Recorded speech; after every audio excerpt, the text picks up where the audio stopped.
The BYD Dolphin, the EA1, it is going to be a global electric car. It's going to be on sale here in Australia. It's going to be on sale in many countries around the world, except for you guys in the US, probably not Canada either.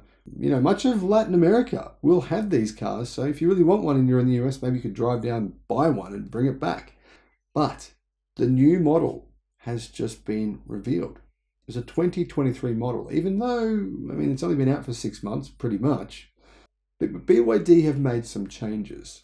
And frankly, I think I'll buy one when they become available here in Australia, which is going to be pretty soon. Hello, my friends. Welcome to the channel.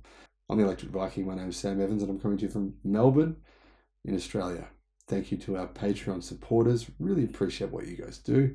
And also our YouTube members. If you want to become a YouTube member, that would be great to support the channel. But also, we do actually reveal videos in advance for YouTube members.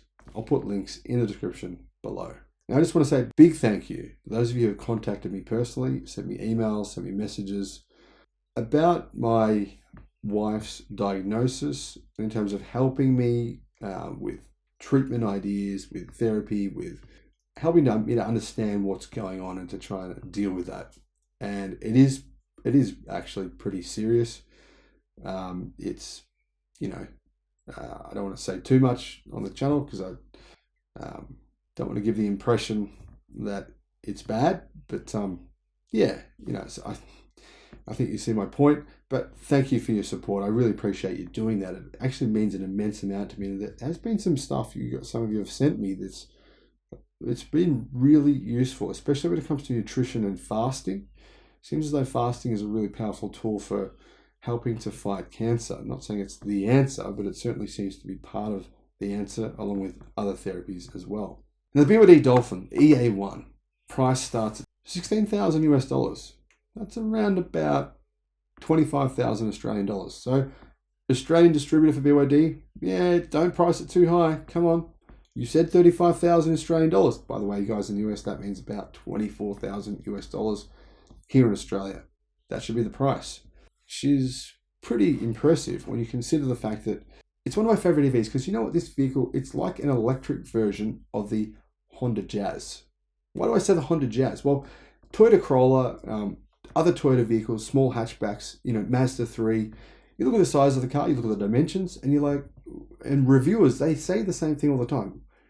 Why is the interior so small? Why is the boot size so small? You know, the reason people in Europe, the reason people around the world like hatches instead of sedans is not only because they're small and cheap, it's because they're really practical in terms of the way that they're shaped, right? It's clearly one of the most practical cars you can buy. But the Honda Jazz is one of the few hatchbacks which is actually really practical, because the majority of the car is car, it's not bonnet, right? So it's got a really good sized boot. I think the boot size is more than 400 litres in the Honda Jazz. Or it's close to that anyhow. Whereas boots in equivalent sized vehicles from other brands are half the size of that. Like Toyota's is 230 or something. It's minuscule, right? That's what I love about this car. It's small. It's significantly smaller than a Toyota Corolla, but it's significantly bigger on the inside. Look how long that bonnet is. It's tiny. You're getting all that space on the inside of the car. That's what I love about it. It's functional. It's an electric car, and it looks decent. Now, it uses BYD's new E-Platform 3.0, and it uses BYD's lithium iron phosphate blade battery.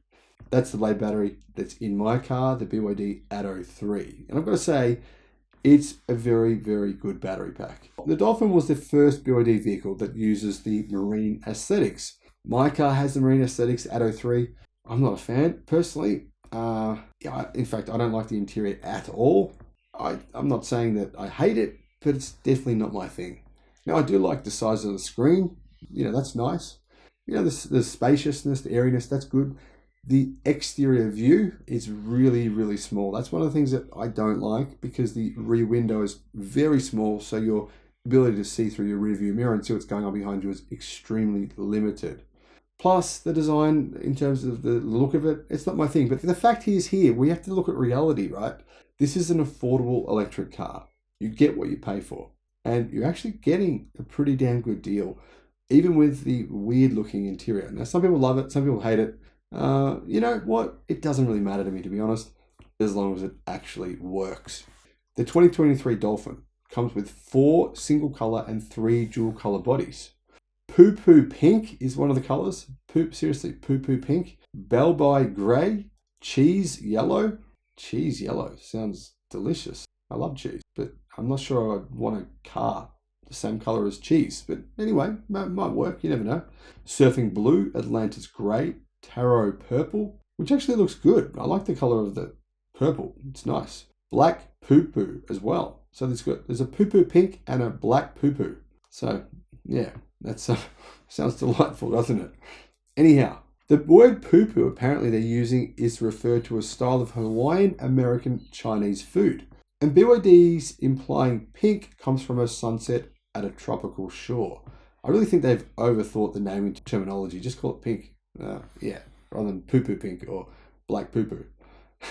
Anyway, that's just my thoughts, especially considering this car's not being sold in the United States where, outside of the US, no one would even understand why they're calling it poo poo.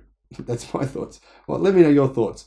Now, in November 2022, BYD sold 26,000 vehicles of the Dolphin. In fact, they sold a lot more than that, but that was how many they delivered.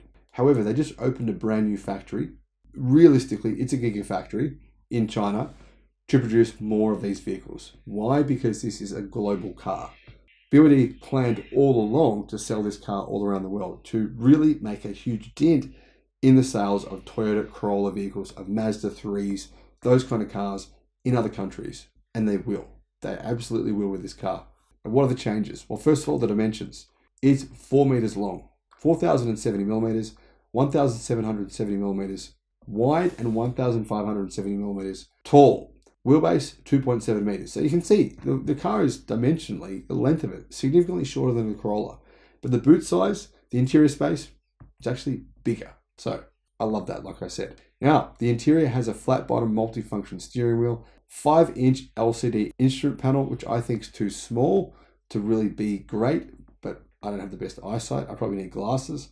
But the 13-inch touchscreen is really good. Now, the Dolphin has, for 2023, a real-time tire pressure monitor, front seat heating, 4-way electronically adjustable passenger seat, 6-way electronically adjustable driver seat, a rear center armrest with a cup holder, which is really great. I mean, my boys use those all the time. A front parking radar, electric exterior mirrors, and a seat belt warning light. In addition, the current 3 driving modes of energy saving, snow and sports. The new BYD Dolphin offers a new comfort mode. So it's got 4 different modes. I honestly don't think those modes are going to change the car's dynamics all that much. In my opinion, what it needs is proper regen braking. The Atto 3 doesn't have that. I think it needs that. It's going to be interesting to see if this comes with it. So we don't know yet, but hopefully it does. So what kind of power does it have? Well, it comes in 2 different variants. The base model variant has 70 kilowatt and 180 newton meters of torque. So that's around about 110 horsepower. However, the higher spec model has a single motor as well. By the way, they're both rear wheel drive, and it has 130 kilowatt, which is about 190 horsepower and 290 newton meters of torque. Range is around 420 kilometers, and that's a pretty good range, I think, considering the price of this car. It can do 7.5 seconds from 0 to 62 miles an hour. That's 7.5 from 0 to 100 kilometers an hour. And it comes with a 45 kilowatt hour lithium iron phosphate blade battery pack. Now, the thing is, right, you got to remember, some of its competitors have similar range and battery packs that are way bigger. Ask yourself the question before you buy an electric car. Am I paying for a car that is quite heavy, has a big battery pack, but the range isn't actually any better than other competitors? That's what you need to think about, because with this car, lithium iron phosphate battery pack, you can charge that battery pack to 100%. Doesn't hurt the battery. You can discharge to 0%. Doesn't hurt the battery. I can tell you now, if you're buying an EV using a lithium ternary battery or a nickel-based chemistry battery, the manufacturers of those batteries don't want you to do that. So what is the real-world range of the vehicle you're buying? It's worth considering. This battery, of course, lithium iron phosphate, it's something you don't have to worry about. You don't have to think about it. You don't have to worry about degradation. You don't have to worry about issues with it. Frankly, that's one of the key reasons I think many people are buying the base model, Model 3 and Model Y for that exact reason, the price and the battery pack. Now, as you know, those vehicles, in fact, the Model Y now, some of the models in Europe being sold come with BYD's Blade battery pack. So there's a little bit of trivia for you. Let me know your thoughts on this car. Are you considering buying one? Would you buy it if it cost, say, $25,000 US? Would it be on your radar? If it's not, I actually think it should be. Thanks for watching, my friends. Have a great day. Bye-bye.